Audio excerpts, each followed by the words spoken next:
What is going on, everybody? Welcome back to Dueling Aces. Happy Tuesday. How it's going, Mike? Hey, happy Tuesday indeed. Way back to our winning ways, 3-1 last night here on Dueling Aces. The ATM just keeps on printing. I think that gets us back up over 70%, if I'm not mistaken.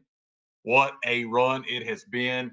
Man, hope and pray it continues throughout the whole summer, man. Would love to just keep this rolling. Hey, we're grinders. We know we can't win every day, but man, oh man, it sure is a lot more fun when you can stack some units together on a consistent basis. Man, Man, it's been nice. Yeah, we had last night going 3-1. Unfortunately, my Brian Bello under 17 and a half outs is the only one that failed us. We cashed the other three, so now we are 44 and 19 for our segment of the show, moving back to 70% hit rate. Let's keep it going, man. We got quite a nice slate today. I'm at 7 plays right now. Probably going to end up actually at 8 plays once I add your play on today. I already took that. Going to post that out to my members here shortly. So sweet. let's dive right into play number 1. A little later in the day, so let's jump right into it. What do you got for us, man? Yeah, let's go back to a game total. Hadn't done one in a couple days. Was itching for one of these. Let's go two ugly teams: White Sox, Astros under 8. You can get that Valley right now minus 118, or I think FanDuel still has it minus 120. And these two teams have been terrible as far as from an offensive standpoint. I like to adjust for home and away splits as far as predicting runs. These two teams, when you add them up, just average 7.38 runs per game. Neither lineup getting it done. That right off the bat made me interested in the under. Also, Shane Smith has really impressed the heck out of me. He doesn't get a lot of pub because he's on the lowly White Sox, but man, ERA just 245 this season. Really, really good. 6'3" righty. I think he can keep the Astros at bay, even though the Astros do hit the ball a little bit better at home in that little cracker box down there in Houston, known as Daikin. What is it? Daikin Field, I think it is, or Yep. Daikin Stadium. I don't know what it is. Used to be the Tropic, or not Tropicana. What was it? The Minute Maid. Used to be Minute Minute Maid. Maid. Yep. That's what I remember. Yeah, yeah. Got to go to a game down there in Houston when I lived down there. It's kind of fun seeing that train go Yep. on the tracks and Yep. hit a homer, kind of neat. But on the flip side, Lance McCullers, I don't really hate him too much either. I think he can hold the White Sox down a little bit here. Sometimes struggles with his command. He's got a good K rate. He's looked better as a starter than as a bullpen guy. So really just rooting for a boring game here. Both these offenses, like I say, have just been awful all season long. You take Chicago, 29th WRC plus against righties. Houston, not much better, just 21st. Houston also has really good bullpen, third best bullpen by my numbers. I hate the White Sox bullpen, but I don't think it's going to matter here. White Sox on the road struggled all year long. Guess what they're averaging per game on the road this year, runs wise? 2.94 runs per game is terrible. Mm-mm. Yeah, I could definitely see this being a 4-2 or 4-3 type game, like the under 8 here quite a bit. Don't even mind under 7.5 for plus money, but I like the under 8 a little better. Don't mind paying a little bit of juice. I like it, man. Anytime we get to put the White Sox in and under, I'm there for it. It's one of those teams that we've been burned going alt strikeouts on. I'm trying to Yeah, get you to stay away from taking strikeouts against the White Sox. Although I will say it's one of those things I meant to mention to you off the air, but I think it's the White Sox at home when they travel on the yeah, road, they strike out a little bit more. But when they're at home, man, they are a little tricky bunch to strike out. So I like this. My only worry would be the Astros going off because they're sure. obviously they're in first place. They've been playing really good baseball lately, but I think this is a pretty good look. I trust both pitchers on both sides to not give up a ton of damage, so I really like this look. Sweet. Appreciate it, man. Which way you going? You going straight for us right out the gate, or you going parlay? No, we're going back to a parlay. 1-1 on straights yesterday, and I think this is just one of my favorite plays of the day. A little risky as far as Mackenzie Gore just does not have a fantastic history against the Mets. Um, his as far as Ks go, in his last 3 games against them, he has 2 strikeouts, 8 strikeouts, and 4 strikeouts. So even taking the 5 strikeouts, which is where I'm at now, I paired Mackenzie Gore 5 strikeouts with Max Fried to hit 18 outs, and I gave that out minus 106 on DraftKings. Hey, Actually, I think that was Fanatics, not DraftKings. Um, Yeah, I think Gore, I think this year he's just been a little bit different pitcher. His metrics are just off the charts. He's in the 99th percentile, which probably puts him at the top of the league with a 35.4% K rate, 12.9 Ks per 9 innings. And his ERA is at a 2.87. So he's been able to go deep in almost all of his starts this year, hitting 16, or hitting six innings, 18 outs. He has struggled to go deep against the Mets, especially last year. But again, this is one of those guys that's just looked a little bit different this year. He's found a different groove, and I think he's liable to at least go 100 pitches today. They usually let him go high 90s, 100, especially if he's not getting lit up and not walking four guys. He's been pretty decent at not walking a ton of guys this year. He's at 2.6 walks per nine. I think he was over three last year, so he's improved on the walks, increased strikeouts. So I just like this look as an alt leg. And then going to Max Fried here. He cashed 20 outs against the Royals earlier in the season. He's just really hard to stay off of. He's got one of the best ERAs in baseball. He's cashed 18 outs in 8 of his last 10 starts. And even though the Kansas City Royals are hitting left-hand pitchers well as far as average goes, they're still ranked just 21st in WRC plus and 20th in OPS against left-handed pitchers in the last 30 days. And for the season, they're even worse in those statistics. So even though they're able to hit left-hand pitchers, they're just not doing much damage. They're not producing a lot of runs. And then looking at Max Fried, his stats, he's got a 24% K rate. He can find strikeouts on this team because the Royals strike out a lot more to left-hand pitchers and right-hand pitchers. He's got an amazing .94 WHIP, a fantastic .196 batting average against, and his ERA is an amazing 1.78. I know his expected ERA is probably above 3, but It's he's not. not there right now, and I just don't really give into the expected stuff that much. I know you follow other guys on YouTube. They're all about the expected WOBAs and expected batting average and expected this and expected that. Well, I've never been a believer in the expected stuff. If these guys are sitting at 1.78, why can't he go out there and give us another two runs or less game? 18 outs. Maybe he can even find a seventh inning in this game. And yeah, I just think this is too good a data to pass up here. Yeah, I'm with you, man.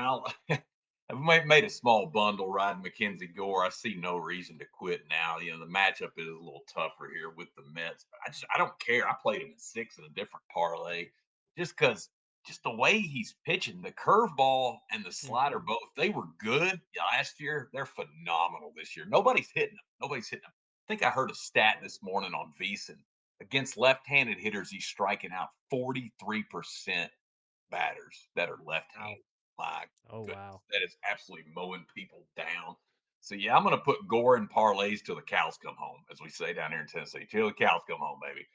Actually played him for a sprinkle on the NL Cy Young at 35 to 1 this morning over at DK or FanDuel. Either one has that. I think it's worth a sprinkle. Will he win it? Probably not, especially if Skeens stays healthy and keeps dealing. Everybody kind of wants to give it to Skeens, I think. But man, oh man. And then Freed, y'all know I like him. Definitely miss him being an Atlanta Brave. We could use him, but he's just hit another level since I think the move for him was good. He has looked more focused since he put on those pinstripes. So I see him going deep.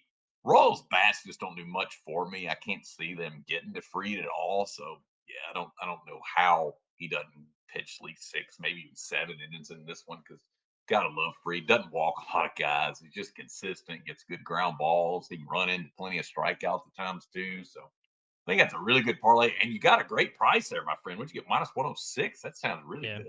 Yeah. That's Yeah. And awesome. I've noticed a lot of books now have Freed at 18.5. So it looks like a lot of Gotcha. people are liking his over 17.5 outs today. So, There all you right, let's go. jump into your next play. What do you got, man? Yeah, well, can't quit these parlays. They've been too good to us. This one's a little juicier than I like, but I went Chris Bassett 4Ks with Dylan Cease 5Ks minus 130 at DK. You can get a little bit better than that now. I think you can get minus 122 or Fanatics, believes what you were telling me earlier. So you can get a better line than Mikey Knobs. So there you go. Jump on that. Bassett, man, I got to tip my hat to this guy. I thought he was done. He kind of struggled a little bit last year, but he's really reinvented himself. He's back to using 7, 8 pitches pretty consistently, throwing them all for strikes. Really looks rejuvenated as far as his career. He's not a young buck. I think he's 36 years old, so he's getting on up there a little bit. But it hadn't hurt him none, man. The K rate's pretty good. Um, doesn't have a great sample size against St. Louis. I think his K rate's on like 9%, but it's through 31 plate appearances, so not a huge sample size. And you never know. That was probably one bad start. Honestly, I don't know when that was. But Bassett goes deep often. He usually always goes 6 innings. So asking him to find four just sounds pretty cheap here. Seems pretty safe. Cardinals do put the ball in play pretty well against righties, but I just saw their lineup came out a little bit early here as we're filming a little bit later in the day. Their expected lineup just came out, and it looks like they're still going to have four guys with a decently high K rate in the lineup for Bassett. So I like that quite a bit. And Dylan Cease, guy just throws nasty heat. It's interesting. Last night, Pavetta really struggled against this Dodgers lineup. Thing is, though, Cease throws anywhere 3 to 6 mile an hour faster than Pavetta, so I think he'll find 5Ks relatively easy. He's also got a nasty curveball that he can break off here. Dodgers are kind of middle of the road as far as K rate, so they're not typically a team I target. But yeah, I think Cease is he's not elite, but I would consider him very good. He's a very good pitcher, um, and I like him at home in the pitcher's paradise known as Petco Park there. But you got a feel on this one, brother? I know we typically like the same guys as far as K's are concerned. So I always like hearing your thoughts on that. Yeah, Bassett's one of those guys that we almost always take at 4. This is one of those ones I have not taken yet. Cardinals have been one of those teams we've just really avoided most of the starts, even though if you look at StatMuse, they do tend to find 4 or 5 strikeouts on a lot of pitchers still. Yeah, I mean this is one of those plays I was looking to probably jump in and tail on you with. I gotta still think about it some more. I'm looking at the lineup up here right now on Outlier. Looks like 1, 2, 3, 4, 5 guys at least have a 20% K rate to right-hand pitchers. The thing that worries me here, which I'm probably still going to play it, but the thing that worries me is he's seen 5 hitters on this lineup. 4 of them have no strikeouts against him. Yeah.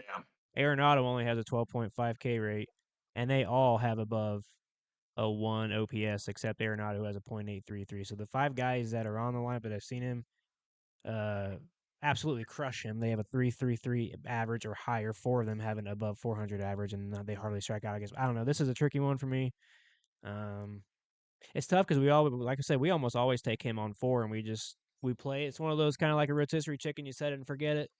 Bassett is the rotisserie chicken. You kind of just set him and forget him at 4. So, yeah, I don't mind it. Taking Cease to get 5. I kind of want my money back from Pavetta screwing us yesterday, not able to Yeah, he find did. that on the He Dodgers. did. So I think Cease has a pretty good opportunity.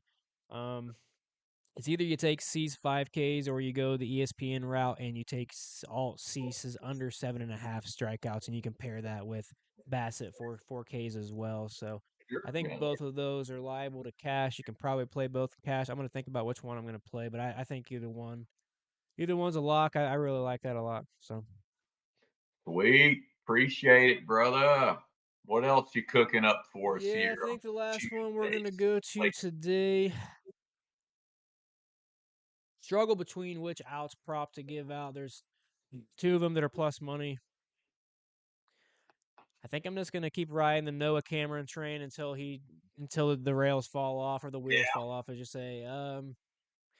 I think we'll probably have to lose 2 in a row for me to jump off him right now because in his first 5 starts in Major League Baseball, I believe he set a record too in his last start. Maybe in his 4th start he set the record, but I think it was his 4th start he set the record. He had gone 19 outs at least in his first 4 starts.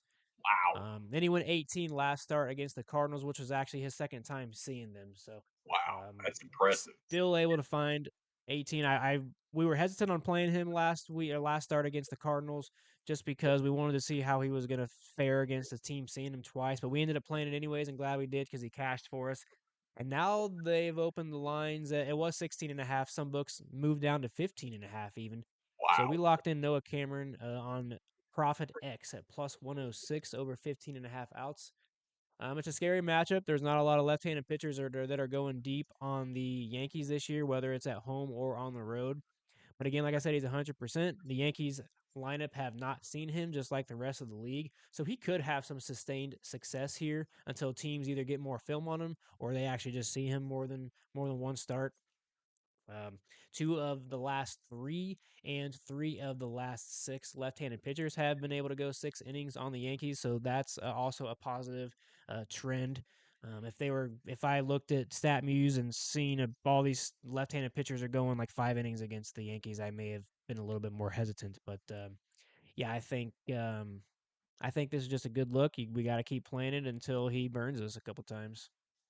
Yeah, I like Cameron quite a bit myself, especially at that plus money price. That's a good price. I'm surprised it was at plus money there, even on Profit X. But yeah, love riding a pitcher when nobody's seen him. They just don't really know what to look for as far as the stuff. Only got 5 big league starts. There's not a lot of film on him either. So as good as the Yankees scouting department is, they're probably not going to know what to expect from Noah Cameron. Not going to have much of a game plan. It's just going to be kind of touch and go for him the first couple of innings, first couple of times through the order. Really, that's all you need. It's not like we're asking him to go a full 18 outs here. You just need what 16. So yeah, Correct. I like And it he quite a is bit. actually still plus money. He's plus 100 on Profit X right now, and he's minus 103 on Novig. And he's not. I think it looks like the only other book that has him at 15.5 is Hard Rock at minus 130. Every other book's at 16.5. So Yeah. Gotcha. That's a good one, man. I like it, and especially because it's in Kansas City. That's a good pitcher's park. Just at Yankee Stadium, I'd be a little more worried just because the short porch out there and the ball flies out of Yankee Stadium. But Kansas City is a big old park, and even if he gets hit a little bit, maybe gives up a couple early runs, I think he can settle down. Yeah, I don't think I have any problem cashing that one. I like it quite a bit. yeah, and the funny thing is, actually, I took this play, doing all my research and everything. I took it, and I actually thought that they were in Yankee Stadium. So I actually took it thinking that they were in Yankee Stadium, and then I went to go finalize my write up, and I always double back and do my screenshots of all the data and everything. And I noticed, well, actually they're at Kansas City, so that kind of skewed my data. I had to go back over, redo some of my initial research. But yeah, I love it even more being at home. So let's go through the rundown here pretty quick. Yeah. Mike's gave out the Astros under 8. Chris Bassett for the Blue Jays to have 4 strikeouts. Dylan Cease with the Padres to have 5 Ks of that parlay. Then I gave out a parlay of Mackenzie Gore of the Nationals to get 5 strikeouts, Max Fried of the Yankees to get 18 outs, and then I gave out Noah Cameron of the Kansas City Royals to go over 15.5 outs against the Yankees. All right, Mike. Nice. Got anything else to say? Man, that's it. Let's a wrap. Let's keep it rolling here. Let's sweep them this time, baby. We're getting close to that sweep. It's been a while since we got a full sweep. I think we can go 4-0 tonight. Keep this ATM printing some cash. Yeah, I And think last Thursday was the last sweep. yeah, Friday we went 3-1. yeah, yeah. And No, so Friday we went two and Friday two. 2-2. Last night Monday 3. we Yeah. yesterday we went 3-1. So Had a yeah, lot of we're 3-and-1s, had a lot of yeah. 4-and-1s with some bonus plays Yep. cashing. So it's been really consistent here lately. But I yeah, should have let's gave kind out of a bonus play today. Heck, I gave out enough plays, but oh well, we're already done with the show. So maybe we'll give a bonus play out either tomorrow or on Thursday whenever we record next. So yeah, I appreciate it again as always. If you guys can leave a comment, like and subscribe, and good luck on your bets today. Let's cash these tickets. do it.